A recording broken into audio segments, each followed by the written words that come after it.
talking to Mr. Steve Harvey. It's Women's Empowerment 2011. He's going to be our keynote speaker, and we are truly honored and blessed to have him with us. How are you doing, Steve? I'm doing good. So, you got a lot of things going on. I mean, you are one of the hardest working men in the entertainment industry. You're a radio host, a TV game show host, a writer, a public speaker. So how do you juggle it all? Well, I mean, I'm like anybody else, I mean, God only gives me 24 hours like he gives everybody else. I don't get any more time in the day than anybody.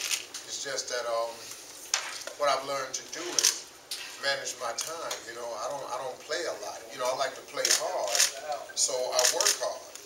I like to take my wife and my family, nice places. So, I work really hard to get us there. A lot of people have to play every day. I don't play every day. I work every day. I've just been fortunate, though, in that I happen to enjoy my work. God has blessed me. I mean, I wake up. Basically, I play music and tell jokes for a living. And when you peel it back, I write some books, I speak. I still do stand-up. And so, it keeps me busy, but it also affords my family a lifestyle that I want them to have a better shot at than I did. Well, we, of course, love the Steve Harvey Show. Still watching it here. It's early this morning. And we're still getting checks for that. Thank you so much. You're welcome.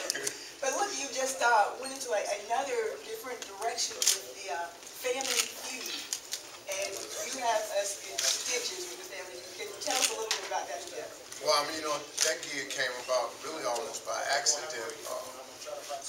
They kind of secretly went about it with me and asked me would I be interested in hosting a game show. And at the time, I looked at my schedule. I didn't see how, but I took the meeting. They wouldn't even tell me what it was until I got out there, because if I didn't want to do it, they didn't want news to get out that I was interested in it and didn't want to scare off the current guy they had, who I've never met. I didn't know him. But, I went out there, I sat down, and they told me it was Family Feud, and I asked them, could I do it my way if I was interested? I don't want to be a traffic cop. I don't want to be standing there just pointing at the board. If you give an answer on the Family Feud, I don't care how hard your family clapping. Good answer, good answer. I don't believe that answer's up there. And nobody I know in their right mind would have that answer up there. So can I say that? And they said, you would say that? And I said, yeah, I say that. Yeah, and I said it. So I said, if you let me be me, have fun with it. I enjoy the family. I want the families to win. I'm actually pulling for them. It's a lot of money, a car that's up at stake. And, but the families are nervous when they get out there. They got their name up in lights behind them. They got the floor lights up. They got sound effects. You take the average person and you put them in that position, they're nervous, man. And so I try to calm them down a little bit. But if you give an ignorant answer, I'm your man. I have to be there for you. Well, to mention that, your books, Act Like a Lady, Think Like a Man, Straight Talk, No Chasing. You're like Mr. Relationships. I mean, as far as that, that's what they're calling you now, the expert. What do you think about that? Well, see, first of all, Ellen started that, and when I went to something in Australia, they said I was a relationship guru, and then Good Morning America started calling me a relationship expert. I never said that. I make one simple claim. I'm an expert at man. I'm an expert at men. I'm a man. I know about us. We all the same. We all think the same. We all have the same DNA. We're all wired the same. That's really my expertise. My expertise is empowering women through helping them understand men better. And that's what it is. Everybody's saying I'm a relationship expert. Look, the day I can come up with the book to explain women, I'm going to be a billionaire. Because that book right there, that's the only book every man I know will buy.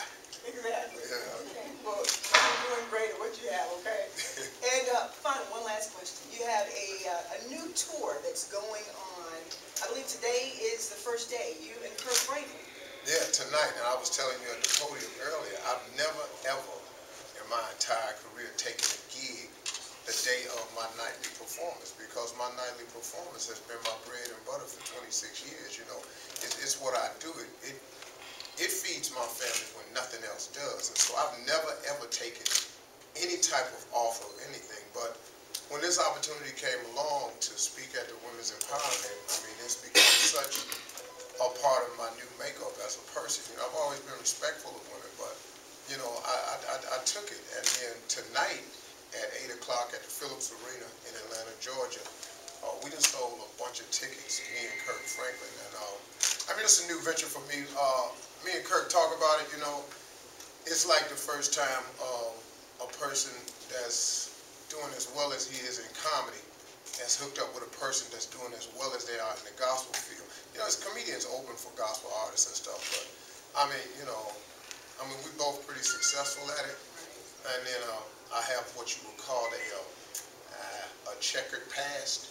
I have, yeah, very interesting. I have a lot of tabs on my resume. It's all right. Yeah, I'm from the HBO world, so putting it together with Kirk Franklin going to be a little bit different. Going to take a lot of prayer. We're going to pray for it. Yeah, I've been working on it all week long.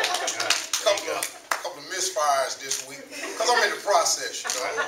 I'm a Christian, you know, and everything, you know, saved, but, you know, I just got in here, so I'm still processing a few things out. I got to watch what I say a little bit, because I've been on stage for 26 years. The best way to be funny, I've found, is to just go be you. Say what you're going to say as soon as you think it, fire it out. I made a lot of money doing that. Now I got to try to fix it, so it ain't going to be easy. Still, be like you being you, so you. Yeah. Well, I've been cussing since I was 4. Just want to point that out. I think I first shot one out when I was 4. Oh, I got the skin beat off of me, but yeah, I shot it out there. So. Well, before we go, if you would just like to look at the camera, and if there's anything that you want to say to the women, the multitude of women that are looking and listening to you right now, what would you say? Well, I would just like to say, you know, that you do have power, and I'll be addressing that in my keynote address. You know, women are very, very powerful. I don't know why you relinquish your power the way you do, but I will explain it thoroughly as the speaker today to try to get women to understand what I've said in 2 books. You know, women always say, well, why is it on us? Why is it always on the woman?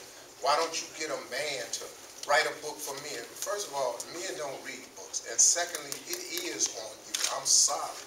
That part of it is on you. Now, you want a man to raise up to certain levels, but you got to know how to get him to do that. And if women would stop giving up their power, you all are the most powerful creatures on earth. I mean, there's not a man, a real, I got in trouble on the View one time. Let me see how I can phrase it. There's not a straight man living that can live without one of you. Period. Amen. Period. Now, I want you show me that guy who can wake up and say, I don't need no more women. Now, women do it all the time. I'm not messing with no men. It's been 3 years and I ain't had a man. There ain't a man walking around talking that. I ain't had a woman in 3 years. Yeah, after the 3rd week, my eyes bulged. Yeah, I've actually had, my teeth actually have formed hairline crack if I don't get a woman in 2 weeks.